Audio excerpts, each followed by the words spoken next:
Қайырлы кеш, құрметті отандастар, құрметті қазақ елі, сіздерге қазіргі таңда демонстрация экрана жасап, қазіргі кезде мысалы AdvoCash кошелектен, AdvoCash кошелек вообще негізі бұл интернеттік электрондық кошелектар. Қазіргі таңда мен сіздерге демонстрация жасап, экран арқылы өзімнің AdvoCash кошелегімнен тура осындай AdvoCash кошелектің егесіне ақша аударуды көрсетейін деп жатырмын.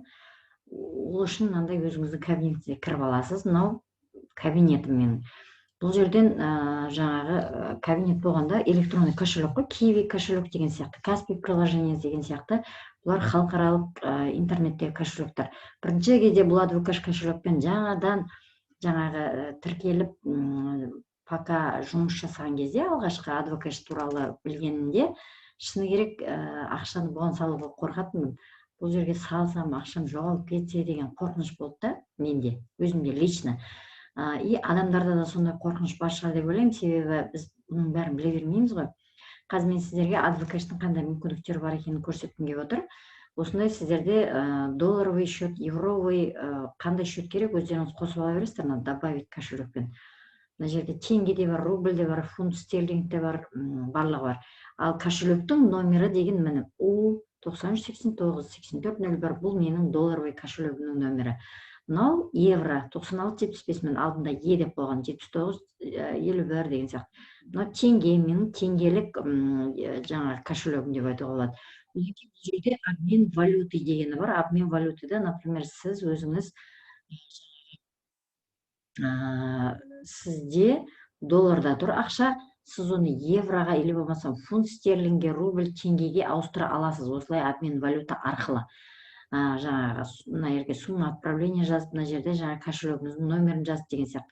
Кошелектің номерін мен сіздерге тағы да айтып өтейін. Міне мысалы сізде ақша долларда тұр, сіз евроға ауыстырғыңыз келеді. Неге? Евроның номерін жазасыз. Одан кейін теңгеге ауыстырғыңыз келетін шығар, теңгенің номерін жазасыз. Ары қарай перевод средств, мысалы перевод средствда нені көрсетуге болады. Бұл жерде мысалы мен дәл қазір жаңағы AdvoCash кошелектен AdvoCash кошелекке аударамын. Ол үшін менде, например, бір партнерға $9 аударым керек еді. Осылай жазамын, мысалы.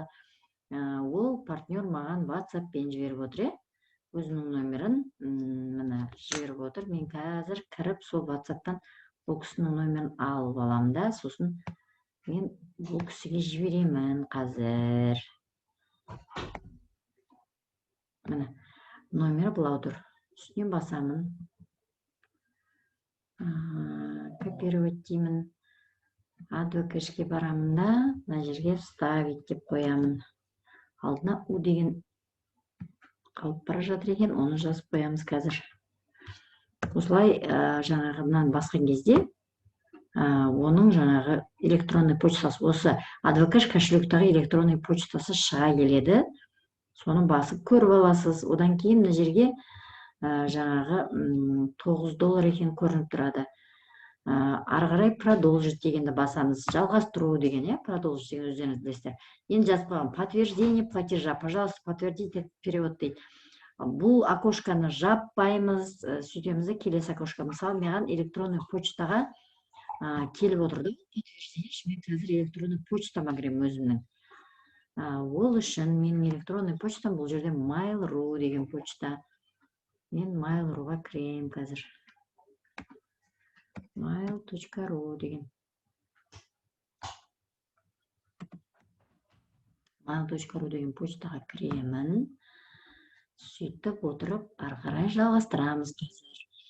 Бұл негізі бұның барлығын не үшін мен сіздерге көрсетіп отырмын, себебі осындай мүмкіндіктердің бар екенін бізде қалай деп айтады, қарапайым халық біле бермейді. Осылай интернет арқылы табыс табуға болатынын да адамдардың. Сондықтан құрметті отандастар, сіздер осылай интернет арқылы табыс таба алатын мүмкіндіктеріңіз бар.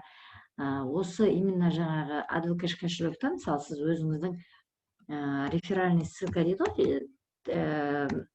тіркеу сілтемеңіз арқылы AdvoCash кошелектен ақша табуға болады. Мысалы, сізде реферальный ссылка бар, өзіңіздің жеке сілтемеңіз. Соны алып өзіңіздің болашақ партнерларыңызға жіберсеңіз, олар сол жерден ақша салып, кіргізіп, алып отырады ғой, олардың әрбір жаңа кошелектармен жұмыс жасағаны сайын сіздерге определенный процент түсіп отырады.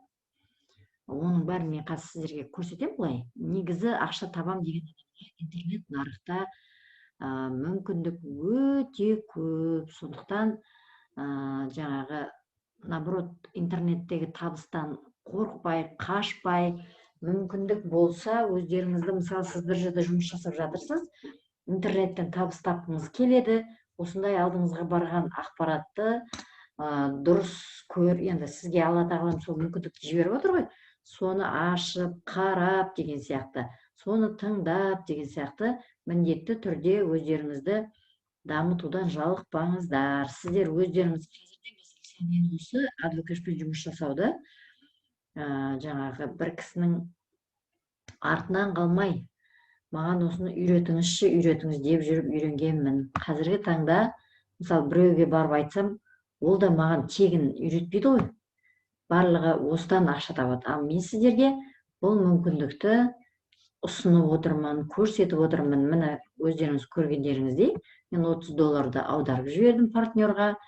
Менде $39 еді, $30-ның $9 кетті да, енді $30 қалды менде.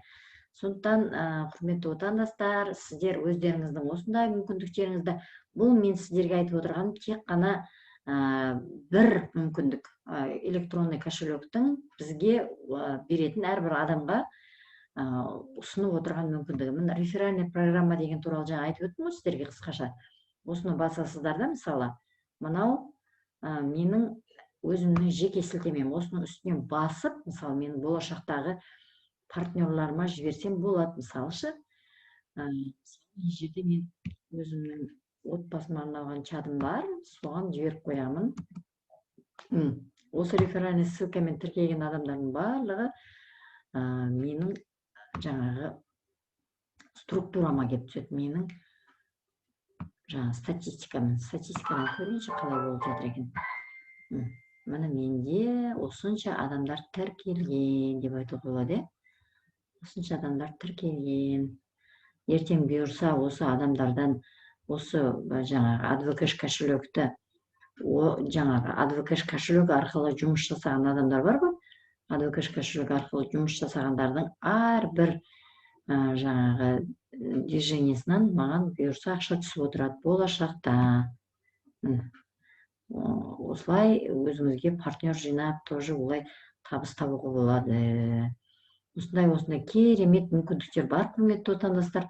Сондықтан бұндай мүмкіндікті жіберіп алмаңыздар. Мен білмейтін ақпарат әлі қаншама көп, өте көп негізі.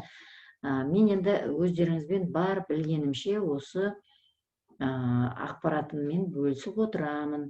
Сондықтан жіберіп алмаңыздар. Осы видеоны міндетті түрде YouTube арнаға жүктеймін. Өздеріңізден лайк, әрине комментарий күтемін. Назарларыңыз үшін үлкен рахмет. Сұрақтарыңыз болса, міндетті түрде қойыңыздар. Өздеріңізбен бірге жұмыс жасауға дайынмын. Міндетті түрде осылай жаңағы запись жасай отырып, мысалы жазу арқылы, YouTube каналға сақтау арқылы, арғы Instagram каналдарды көрсету арқылы өзіме осылай интернеттен табыс табықсы келетін адамдармен жұмыс жасауды жөн көріп, қазіргі таңда осылай өзім жаңағы белсенділік танытып, мен де жұрт сияқты арна ашып, өзіме де YouTube арнасын ашып, ары қарай қарапайым халыққа осындай керемет мүмкіндіктің бар екенін көрсетіп, өздеріңізге жіберіп отырған жайым бар. Міндетті түрде лайк, комментарий басуды ұмытпаңыздар. Осы видеомен неғұрлым көбірек бөлісіңіздер. Осындай мүмкіндік іздеп жүрген адамдарға өздеріңіздің қолдарыңыздан келгенше сауапты іс жасаңыздар.